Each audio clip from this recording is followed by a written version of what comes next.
કબીર સાહેબ કહે છે કે નામ लिया तो सब लिया, सकल शास्त्र का भेद, बिना नाम नरके गया, पढ़ पढ़ कर चारे वेद। जो नामनी खबर નથી તો એ 84મો જાય છે। તો આ નામ કયું? નામ જ ગંગા, નામ જ કાશી, નામ જ તીર્થ ને ધામ, સચરાચરમાં નામ અવિચળ, ઠાલો નહીં મળે ઠામ, સુણજો જ્ઞાન નિશાની। સદગુરુ મહારાજે નામ નક્કી કરાયું છે। નિજ કહેતા પોતે થાય, જે પોતાનું અસ્તિત્વ છે એને નામ કહેવાય। પોતાની પારખ થઈ જાય,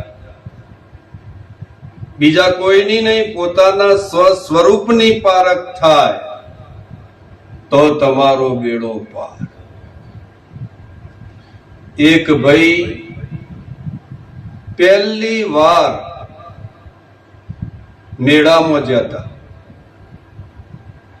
એમને ખબર નહીં કે મેળો કેવો હોય।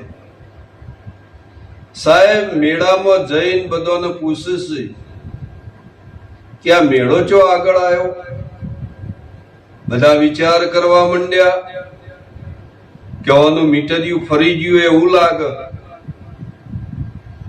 સાહેબ એક ભાઈને ખબર પડી ગઈ। એ ભાઈને કીધું તારા મેળાની જરૂર છે કે હા? સાહેબ એ ભાઈએ જો દર્પણની લારી હતી ને ત્યાં ઓગળી બતાવી કે આને મેળો કહેવાય। પેલો ભાઈ કે આને જ મેળો કહેવાય? કે હા આ જ મેળો છે। પેલો ભાઈ જયારે દર્પણની લારી હતી ત્યાં જઈ અને કીધું મેળો આપો।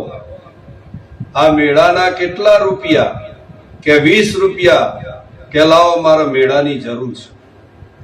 ઓમ કરીને ઓમ જોયું કે આહા, આજ સુધી પોણતમાં હું એકલો જતો તો, પણ આવું તો બીજો આવી ગયો, બીક લાગશે નહીં।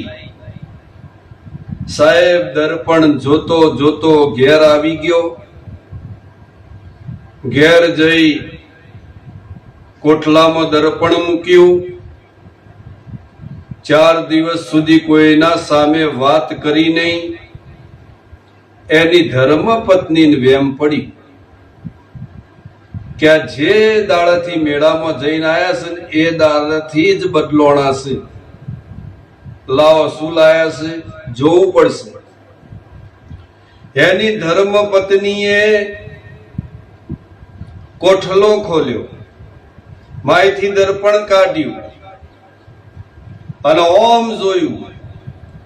એની ઘરવાળી કે અરે આ તો મારા જેવી જ લાયા છે। પછી હના ગોઠ જો આ ઘરમાં ઝઘડો થવા માંડ્યો। આ ઘરમાં ઝઘડો થવા માંડ્યો એ ડોશીમાં આવ્યો કે કેમ તમે બોબાલ કરો છો? આ વહુ કે આ તમારો છોકરો છે ને મારા જેવી લાયો છે, લ્યો જુઓ। સાહેબ ડોશીમાં એ દર્પણ ઓમ જોયું। ડોશીમાં કી લાયો લાયો કે ગઈડી હું લાયો? તો કે જવન તો લાંબી હતી। આખો ગોણ ચોટી રહ્યો। સાહેબ આ દર્પણમાં એ પોતે છે તો નક્કી થઈ જાય તો કોઈ ઝઘડા નથી, પણ આ બીજો દેખાય છે એના ઝઘડા છે। પોતે પોતાની પારખ થઈ જાય તો કોઈ ઝઘડા નથી, કોઈ વાદ નથી, કોઈ વિવાદ નથી, પણ જો પોતાની પારખ થઈ જાય તો તમારો બેડો પાર। આટલું બોલી મારી વાણીને વિરામ આલું છું।